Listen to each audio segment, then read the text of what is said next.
성경에 보면 치유에 관한 기사가 많이 기록되어 있습니다.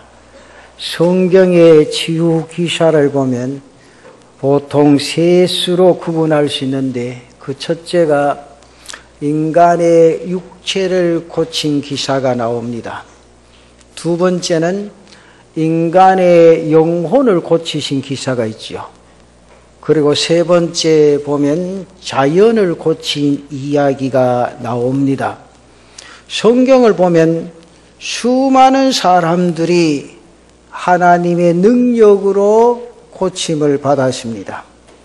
죄에 눌린 영혼들이 죄사함을 받고 구원을 받았는가 하면, 각색 병으로 신음하던 사람들이 병 고침을 받게 됩니다. 그런가 하면 자연이 고침받는 경우도 취급되고 있습니다. 예를 들면 구약성경 출애굽기 15장 25절 이하에 나오는 마라의 쓴물을 고친 경우라든지, 오늘 본문의 여리고 물 근원을 고친 경우들이 그렇습니다. 출애굽기의 경우는 오아시스를 발견했지만은 썩은 물이기 때문에 마실 수가 없었습니다. 그래서 하나님께서 모세를 통해 그 물을 고치시고 이스라엘 백성들이 마실 수 있게 해 주셨습니다. 본문에 나타난 경우는 출애굽기와는 다른 성격을 가지고 있습니다. 예로부터 여리고 지방은 물이 아주 넉넉한 곳입니다. 지금도 성지 여리고에 가면 물이 흐르고 그곳에는 종려나무 숲이 우거져 있습니다. 그래서 농사 짓기에 적당한 곳일 뿐만 아니라 그곳에는 과일이 풍성한 곳입니다. 그런데 그곳 여리고에 문제가 생긴 겁니다. 오늘 본문의 말씀을 조명해 나가면서 문제와 해답을 찾아보고, 그리고 오늘 저녁부터 부흥성회가 있는데, 이 부흥성회 시간 말씀을 통해서 나 자신이 고침을 받을 수 있는 그런 역사들이 일어나지시기를 바랍니다. 첫째는 땅과 물의 관계입니다. 오늘 열왕기하 2장 19절에 나타난 말씀을 보면, 그 성읍 사람들이 엘리사에게 말하되, 우리 주인께서 보시는 바와 같이 이 성읍의 위치는 좋으나 물이 나쁨으로 토산이 익지 못하고 떨어지나이다. 물과 땅은 불과 분의 관계입니다. 물과 땅과의 관계뿐만이 아닙니다. 물과 생명체는 뗄래야 뗄 수가 없습니다. 곤충 미물도 그렇고 들에 피어나는 한 포기 들풀도 물 없이는 그 생명을 유지하지를 못합니다. 하물며 인간은 더 말할 나위가 없지요. 그리고 물 없는 땅은 죽은 땅입니다. 물 없는 생명은 살 수가 없습니다. 사람이 100일 동안 밥 안 먹으면 삽니까 죽습니까? 네? 죽어요. 여러분, 사람이 100일 동안 밥 안 먹어도 삽니다. 그렇다고 오늘부터 집에 가서 또 밥 한 100일 동안 안 먹고 기다려보자 그러지 말고, 어쨌든 밥은 100일 동안 안 먹어도 충분히 살아납니다. 그런데 물을 100일 동안 마시지 않으면 삽니까 죽습니까? 그거는 죽는다. 그거는 죽는답니다. 근데 물을 하여튼 100일 동안 마시지 아니면 사람은 죽습니다. 땅도 물이 있어야 하고 사람도 물이 있어야 됩니다. 그런데 문제가 뭐지요? 물이 있어야 되는데 문제가 뭐죠? 수질입니다. 다시 말씀드리면 다 같은 물이 아니라는 거죠. 수질에 따라서 농사가 될 수도 있고 안 될 수도 있습니다. 수질에 따라서 내가 그 물을 마시면 사는 물이 있고 그 물을 마시면 죽는 물도 있습니다. 중금속이나 세균으로 오염된 물을 마시면 사람이 병들어 죽고 맙니다. 짐승도 병들어 죽고 맙니다. 공장 폐수로 벼농사도 지을 수가 없고, 우리가 요즘 그렇게 흔히 먹는 딸기 농사도 지을 수가 없습니다. 물이 땅을 망치는 경우가 있고 땅이 물을 망치는 경우가 있기 때문에 물과 땅은 불가분의 관계에 있는 겁니다. 그래서 오늘 본문 열왕기하 2장 19절 말씀을 다시 보면 이 말씀을 주목할 필요가 있죠. 그 성읍 사람들이 엘리사에게 말하되 우리 주인께서 보시는 바와 같이, 그 다음부터입니다. 이 성읍 위치는 좋으나 물이 나쁨으로 토산이 익지 못하고 떨어지나이다 그랬죠. 우리는 여기에서 땅과 물이 농사를 결정한다는 단순한 진리를 발견하게 됩니다. 제 아무리 경치가 좋고 겉모양이 화려한 땅도 물이 나쁘면 결실이 되지 않습니다. 농부의 비에는 열매가 익기도 전에 떨어져 버리는 거지요. 여리고 사람들이 그 가지고 있는 고민은 땅도 아름답고 물도 넉넉한데 수질이 불량해서 열매가 익지 못하고 떨어지게 되어진다는 겁니다. 그것은 마치 오아시스는 발견했지만은 썩은 물이기 때문에 마시지 못하는 고민과 유사합니다. 우리는 여기서 본문의 정황을 우리네 역사 현실로 대입시켜 볼 필요가 있죠.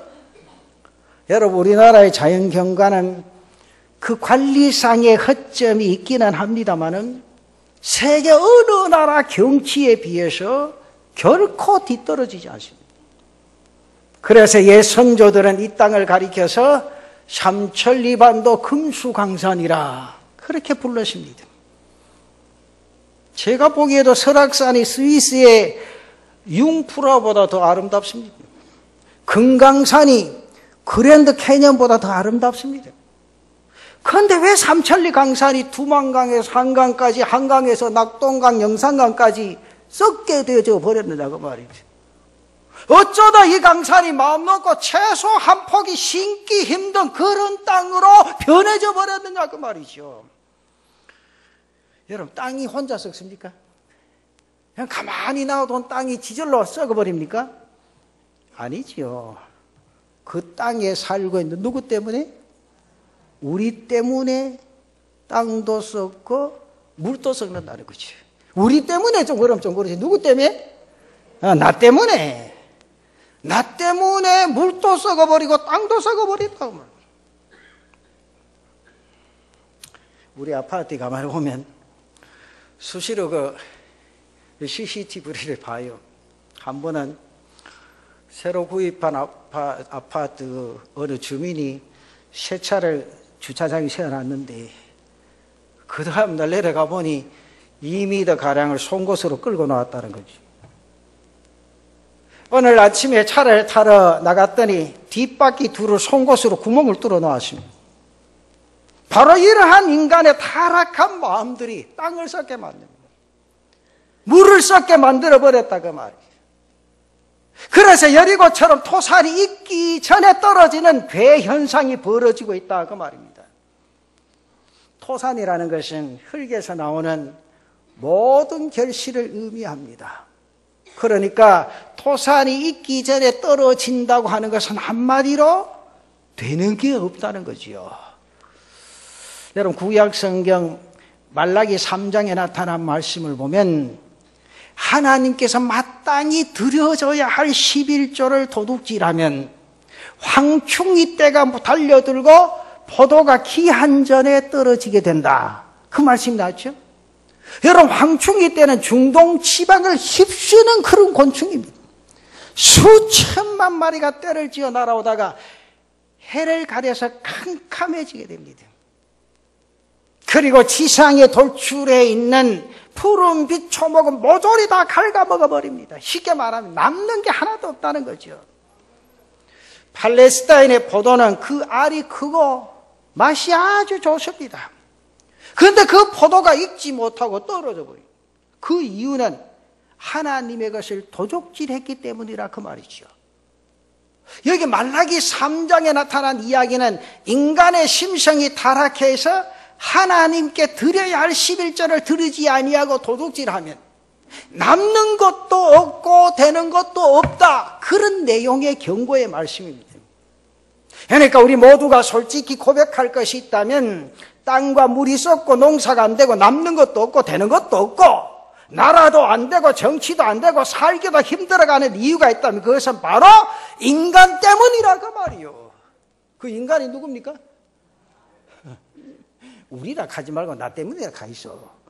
우리는 뭐든지 하면 자꾸 남을 굴고 들어가는 게 있어요. 그게 모두가 다 나 때문이라. 우리는 이 사실을 고정시킨 후에 다음 이야기로 넘어가려고 하는데 저는 그래 오늘 저녁부터 있을 부흥성회를 통해서 목사님께서 시간 말씀을 주실 거예요. 이런 기회에 목사님이 주시는 말씀은 쭉 연계성을 가지고 말씀을 주십니다. 저도 설교를 해보면 그러면 그 한 말씀 받고 내 묵은 땅을 기경해서 하나님의 은혜의 역사가 우리의 가슴 속에 스며드는 그런 성회가 되어지기를 바랍니다. 은혜 받고 안 받는 거는 뭐 강사가 유능하니 뭐 그렇게 따지지 마세요. 그 말씀이 나의 말씀으로 받아들이면 하나님께서 성경으로 분명히 새로운 역사를 우리에게 주실 줄로 믿습니다. 그런데 두 번째 보면 물 근원에 던져진 게 있어요. 물 근원에 뭐를 던졌는가 하니까 물 근원에 소금을 던졌습니다. 열왕기하 2장 20절과 21절 말씀을 보십시다. 엘리사가 이르되 세 그릇에 소금을 담아 내게로 가져오라 하며 곧 가져온지라. 엘리사가 물 근원으로 나아가서 소금을 그 가운데에 던지며 이르되 여호와의 말씀이 내게 이 물을 고쳤으니 이로부터 다시는 죽음이나 열매 맺지 못함이 없을지니라 하셨느니라. 여기에 보면 세 그릇에 소금을 담아 내게로 가져오라며 곧 가져오라. 엘리사가 물 근원으로 나아가서 소금을 그 가운데 던졌다. 우리는 여기서 세 그릇에 소금을 담아 물 근원에 던졌다는 사실에 주목해 볼 필요가 있죠. 왜 세 그릇에 소금을 담았습니까? 그것은 새로운 시도와 새로운 방법을 암시하는 내용입니다. 지금까지 써먹지 않은 새 방법이요, 아무도 할 수 없었고 새로운 처치 방법이라는 것을 의미합니다. 지금 우리나라는 묘안을 찾기에 열을 올리고 있습니다. 그냥 가만히 생각해서 여당은 여당대로, 야당은 야당대로 묘수를 찾는다고 야단들입니다. 그러면서 머지않아 정치간에 지각 변동이 일어날 것이라 그렇게 예견하는가 하면 거기에 맞춰서 새 판이 짜여질 것이라 그렇게도 이야기합니다. 그러나 저는 그 내용들을 쭉 읽으면서 이 성경을 읽어보면 그것은 헛수고입니다. 본문의 말씀이 그것을 분명히 밝혀줍니다. 헝 그릇에 모래를 담아 뿌릴 준비를 하고 있기 때문이다 그 말이죠. 제 아무리 참신하고 새로운 인물들로 당을 만들고 정치를 짜집게 한다고 하더라도 해 아래에는 무엇이 없다고요? 새 것이 없습니다. 다 같이 썩은 땅이 내놓는 밥을 먹었고 썩은 물을 함께 마셨기 때문에 정도의 차이는 있을 뿐 새 것이나 새 인물은 없다 그 말이죠. 그래서 엘리사는 새 그릇에 소금을 담아 물 근원에 뿌린 겁니다. 여러분, 이 말씀에 소금을 뿌렸다는 사실에 주목할 필요가 있지요. 소금은 그다지 값비싼 보석도 아니고 진기품도 아닙니다. 여러분, 소금 비쌉니까? 지난 주간에도 어느 분이 나보고 목사님 녹차 소금이 좋대요 그랬대. 그러면서 나보고 하는 말이 녹차 소금을 사다가 무엇을 하시든지 간에 조금씩 넣고 뿌려보라고. 그래서 백화점 가서 녹차 소금 하나 샀어요. 말하고 이렇게 포릿하게 아주 예쁘더라고요. 그 소금도 요즘 소금도 별의별 소금이 다 있어요. 여러분, 소금은요 절대 비싼 게 아니에요. 그러나 소금이 하는 일은 폭넓고 굉장히 다양하죠. 그 역할을 한번 살펴보십시다. 소금은 썩는 것을 예방하는 뭐죠? 방부제입니다. 맛을 내는 뭐지요? 조미료지요. 거친 것을 순하게 하는 순화제입니다. 그런가 하면 치료제 구실도 합니다. 소금이 미적 가치가 있습니까? 없습니까?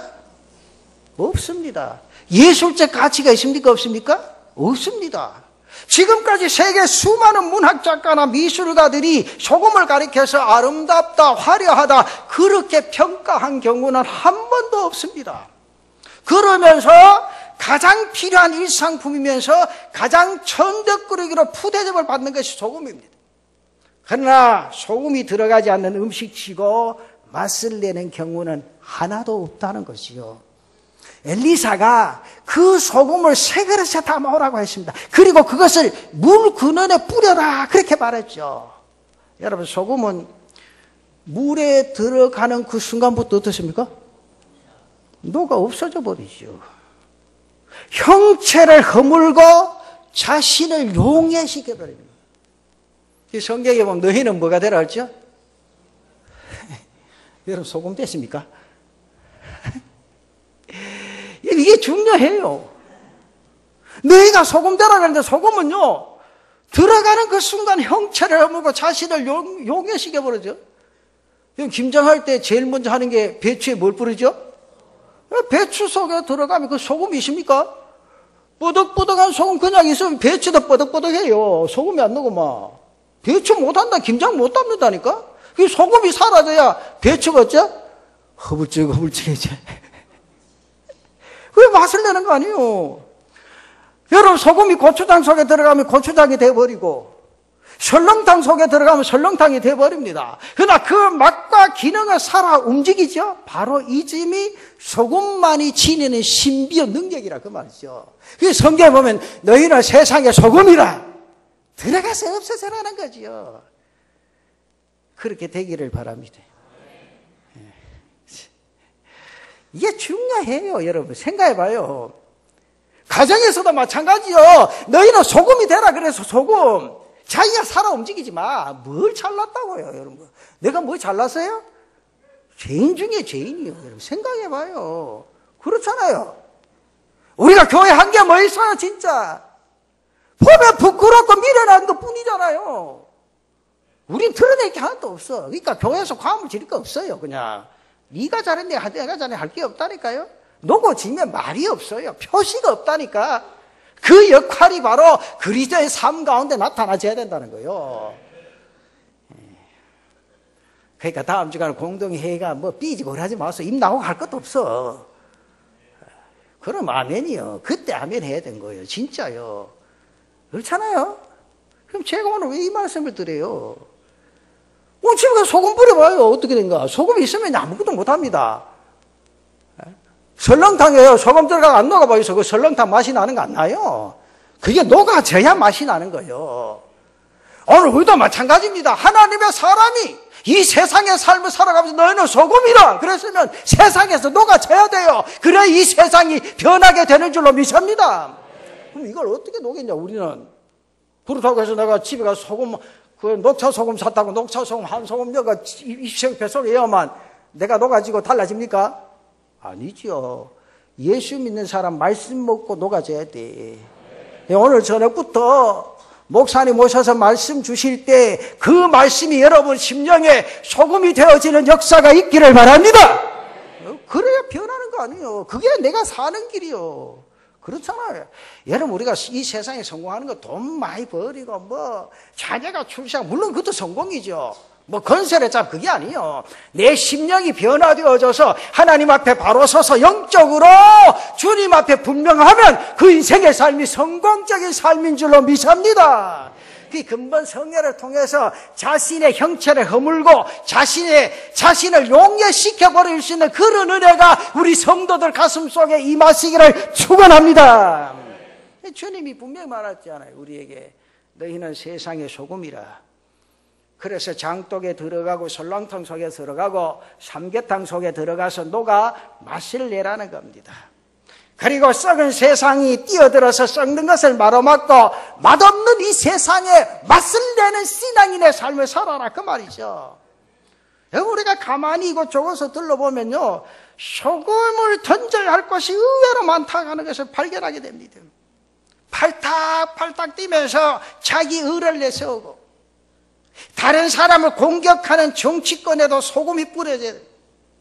물 근원이 썩어 열매가 있지 못하는 우리네 생활 속에도 분명히 소금이 던져져야 합니다. 껍질만 있고 속은 텅텅 빈 우리네 신앙생활에도 소금이 뿌려져야 합니다. 살 맛도 일할 맛도 잃어버린 현대 가정들이나 사람들에게 소금이 넣어져야 되어진다 그 말이죠. 그렇다면 오늘 이 말씀에 소금을 뿌린다는 내용의 말씀이 무슨 뜻입니까? 그것은 내가 없어지고 희생되어지고 책임진다는 그런 의미입니다. 그런 거로 우리 남부민중학교의 성도들은 힘써 소금이 되시기를 축원합니다. 내가 소금이 되어 너고 없어지고 물을 고칠 수 있는 은혜가 있기를 바랍니다. 그리고 마지막 세 번째 결론적으로 그럼 누가 고칩니까? 하나님이 고치신다는 거죠. 오늘 성경 열왕기하 2장 21절 말씀 다시 한번 보십시다. 엘리사가 물 근원으로 나아가서 소금을 그 가운데 던지며 이르되 여호와의 말씀이 내가 이 말을 고쳤다 그러지.